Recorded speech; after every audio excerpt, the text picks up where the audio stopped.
আজকের ব্রেকফাস্টে ছিল ডালের পুর ভরা পরোটা,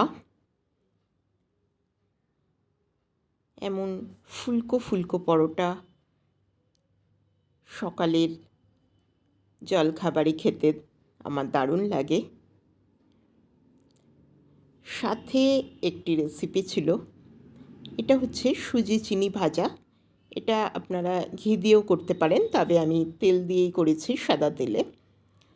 তেলটা গরম করে নিয়ে তার মধ্যে সুজিটা দিয়ে ভেজে নেব। সুজিটা একটু সময় নিয়ে ভাজতে হবে। সুজিটা লাল লাল হয়ে এলে তারপরের প্রসেসটা, এই রেসিপিটি আমি নাম দিয়েছি সুজি চিনি ভাজা। আমার ভীষণ ভালো লাগে। দেখুন লাল হয়ে গেছে, এবার চিনি মিশিয়ে ভেজে নামিয়ে নেব।